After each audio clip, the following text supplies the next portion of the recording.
जात पात की करो विदाई, हम सब हिंदू भाई भाई।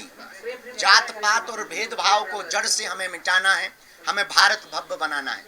इसी विषय को लेकर हिंदुस्तान में रहने वाले लोगों को हिंदुस्तानी होने का गर्व हो, इस बात को पुष्ट करने के लिए इस देश का सबसे बड़ा जहर है जात पात, ऊंच नीच, भेदभाव। और गांव गांव में ये रूढ़िवादिता बहुत है, गांव गांव में अंधविश्वास बहुत है। एक जन जागृति संकल्प को लेकर के हमने विचार किया कि सब लोग हमसे मिल पाते हैं, पर हम बिछड़े और पिछड़े लोगों से नहीं मिल पाते हैं। इस देश में कोई भी लड़ाई होती है तो या तो ये ब्राह्मणों से होती है, या क्षत्रियों से होती है, या वैश्यों से होती है, या शुद्ध वर्ण से होती है। कोई भी हिंदुस्तानी से नहीं होती। ना कोई हिंदू बनने को तैयार है, ना हिंदुस्तानी बनने को तैयार है। आने वाले 10-20 साल बाद एक ऐसा समय आएगा कि हम 90% से 80 के नीचे आ गए, और वो लोग मतलब इस्लाम धर्म के लोग अपनी जनसंख्या इतनी तेज से बढ़ा रहे हैं कि वो लोग 6% से 22% के ऊपर पहुंच गए। धीरे धीरे हम भारत में अल्पसंख्यक होंगे।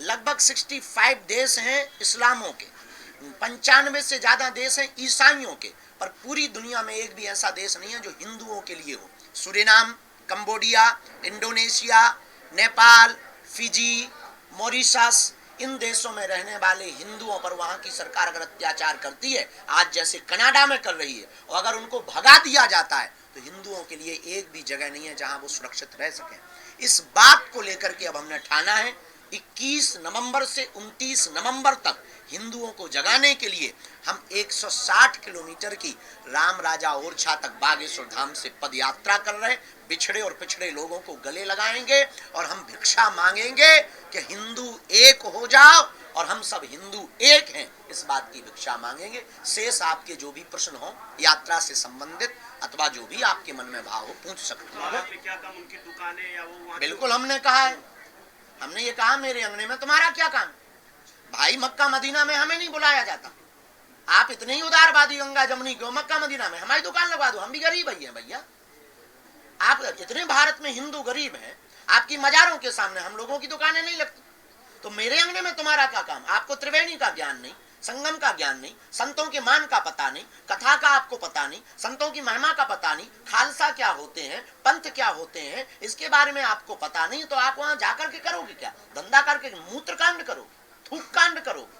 इससे बेहतरीन ये मेरे अंगने में तुम्हारा क्या काम। हम तुम्हारी मस्जिदों में नहीं घुसते, तुम हमारे यहाँ, और हमारे हिंदू तुम्हारी मस्जिदों में घुसे जूते मारो। ऐसा चूंकि सनातन को बढ़ाता है, तो इस पर आप क्या कहें? देखिए अब बोल कौन रहा है ये बड़ा महत्वपूर्ण है। कांग्रेस के अब ये हम पॉलिटिकली इसीलिए आरएसएस को कहे। देखिए कमेंट हम किसी राजनेता पे इसलिए नहीं करते क्योंकि हम एक पार्टी कटेंगे को लेकर के लगातार मुंबई में भी अब निमंत्रण छप रहे हैं शादी के, उसमें भी लिखा जा रहा है कि कटेंगे तो बटेंगे। बिल्कुल तो देखिए एज ए किसी भी राजनेता के ऊपर हमने ना आज तक टिप्पणियां की है, ना कोई जवाब दिया है।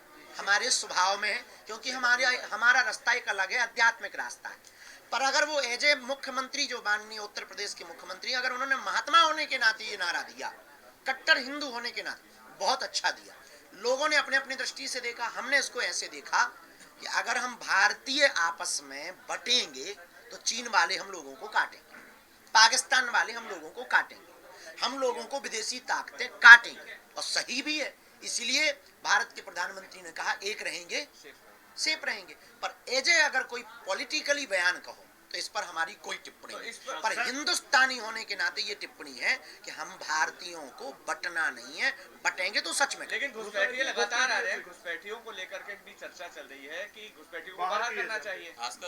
लेकिन झारखंड में सिलेंडर देने की बात हो रही है कि उन्हें सिलेंडर दिए जाएंगे। देखिए सबसे बड़ी इस देश की दिक्कत है, इस देश में बहुत प्रायोजित तरीके से षड्यंत्र चल रहा। विधर्मी लोग जिन्हें हिंदुत्व से प्यार नहीं, जिन्हें वंदे मातरम बोलने से दिक्कत है, जिन्हें राष्ट्रगान गाने से दिक्कत है, जिन्हें गजवाई हिंद चाहिए, वो लोग अपनी संख्या बढ़ा रहे हैं, बच्चे भी ज्यादा पैदा कर रहे हैं, और विदेशों में उनके रहने वाले इष्ट मित्र बांग्लादेश, अगल बगल रोहिंग्या, उनको बुला बुला करके भारतीय नागरिक बना करके वोट बैंक को बढ़ाकर अपनी सत्ता जमाना चाहते हैं। इसलिए भारत की सरकार को, हमको और आपको इसी वक्त जगना पड़ेगा कि हम विदेशी शरणार्थियों को, उन विधर्म देश विरोधियों को देश में पनाह नहीं देंगे। आपको राहुल गांधी से उम्मीद है कि सनातन में आपके लिए सहयोग? हमें तो आपसे भी उम्मीद दिख रही है। और कुछ बताओ, हमें नेताओं पे कुछ बोलना ही नहीं तो काहे को खुजली कर रहे हो बेबी? आज कुछ खा पी के आए हो। और जन्मभूमि को लेके चल रहा है। अभी पहले हिंदू तो हो जाए, इस देश में अभी कट्टर हिंदुओं की कमी है। इस देश में अभी तक ये नारा था कि हम लोगों को हिंदू बोलना है, हिंदू बोलने में डर लगता था। हमने एक नया विचार दिया है कि छेड़ोगे तो छोड़ेंगे, आप छेड़ोगे तो छोड़ा नहीं जाएगा। पहले हमें इस देश में कट्टर हिंदू बनाना है, कट्टर हिंदुस्तानी बनाना है। इसके बाद में जितने भी सनातनी हिंदू मंदिर है वो तो अपने हैं ही, ले लेंगे। जजमेंट दिया जिसमें कहा कि आगे से नहीं होगा, घर जो है उम्मीदों का घर होता है, तोड़ना नहीं चाहिए, ये सारी चीजें कही। अब जो भी तोड़ेगा अधिकारी पर कार्रवाई होगी, इसे कैसे देखते? क्योंकि देखिए, अपराधी की कोई जात नहीं होती और अपराधी के कोई सपने नहीं होते। अपराधी के सपने सिर्फ अपराध होते हैं, वो अपराध होते हैं। तो उसके जितने भी सपने हैं उनको चकनाचूर किया जाना चाहिए। और सुप्रीम कोर्ट के जो आदेश है उसको हम खंडन नहीं कर सकते हैं, क्योंकि हमारे दादा परदादाओं ने इस देश के संविधान को स्वीकार किया है। देश संविधान से ही चलेगा। तो जो सुप्रीम कोर्ट का निर्देश है वो ठीक है, लेकिन एक बार हम फिर प्रार्थना करेंगे कि पुनर्विचार होना चाहिए। अपराधियों के कोई सपने नहीं होते, उनका एक ही सपना होता है अपराध करना। किसी ने कहा है कि भगवाधारियों को राजनीति नहीं करना चाहिए, सूट बूट वालों को करना चाहिए। क्या गजब के उल्लू हो आप भी। बलात्कारी कर सकते हैं, बलात्कारी कर सकते हैं, दुराचारी राजनीति कर सकते हैं, भगवाधारी नहीं कर सकते। क्या गजब की मानसिकता है। बलात्कारी कर लें, दुराचारी कर लें, जो करप्ट हैं वो लोग राजनीति कर लें, राज सत्ता के भोग लें, भगवाधारी आ जाएगा तो क्या? हम तो कहेंगे मठों में, मंदिरों में, गुफाओं में बैठे हुए जितने महात्मा, हमें नहीं आना है ये पहले सुन लो, पर मठ मंदिर गुफाओं में बैठे हुए जितने महात्मा हैं उनको राजनीति में आना चाहिए। इसलिए आना चाहिए कि सनातन के साथ अगर वो राजपीठ पर बैठेंगे तो हिंदुत्व का प्रचार होगा, देश में नया विचार होगा, नई क्रांति होगी और सामाजिक समरसता के साथ साथ वसुदेव कुटुंबकम की दृष्टि से राजनीति चलेगी। आपको 4 घंटे इंतजार करना पड़ा, ऐसी क्या घटना हुई? क्या? अरे हलुआ घटना हुई, कचुलो नहीं। हम जाके जयपुर में बैठे थे, हवाई जहाज उड़ने के पहले के बिल में दिक्कत आ गई, चलो झंझा उतर की, जहाँ जाना था नासिक वहाँ गए नहीं, सो भोपाल आ गए तुम लोगों की खुजली मिटाने के लिए।